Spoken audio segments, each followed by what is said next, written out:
ازيكم يا شباب؟ النهارده تعالوا انا جبت شويه حاجات وكده، فهوريكم الحاجات. واول حاجه يا حبايبي البودي لوشن ده من جود جيرل. حلو. جبت مخمريه برضو، مخمريه تالتة ودي مفضله عندي عشان ريحتها حلوه قوي. وجبت يا جماعه قلم كحل، وطبعا انتوا عارفين ان انا بحب الكحل جدا، فجبت الكحل ده. هو حلو جدا بس مشكلته الصراحه ان هو بيسيح شويه. محتاجه اعمل اعلان اصلا ان هما مش محتاجين ان انا في اعلان. جبت روج من بريتي وومن اهو. تعالوا اوريكم الدرجه اهو. بادي لوشن اخر من سي، ماركة سي.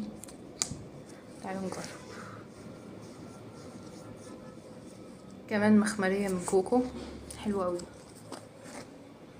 واخيرا وليس اخرا حبيب البنات عامه، البودي سبلاش. بصوا بقى، تعالوا كده، من جود جيرل برضو. ده ريحته بصراحه تحسي اللي هو ايه، انا رايحه فرح ناس كده شياكه تمام. ده ينفع بقى الصبح بس عامه يعني انا مش بحط حاجه بره يعني. واخر حاجه يا جماعه نسيت اوريها لكم، هي ماسكارة برضو بريتي وومن.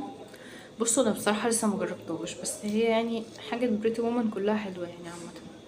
بصوا لونها بينك، لوني المفضل. ودي كانت منتجات النهارده اللي انا اشتريتها وفرحانه بيها وبس. طبعا زي ما بقول كل مره، ما تنسوش تدعولي عشان انا ثانويه عامه. يلا سلام. حاجه اخيره للناس اللي دخلت قالت لي في الانستجرام انتي ليه مش بتظهري وشك؟ فيا جماعه انا وشي فاتن جدا وجميل جدا، فانا بصراحه خايفه عليكم من الفتنه عشان كده مش بطلع بوشي وبس كده. باي.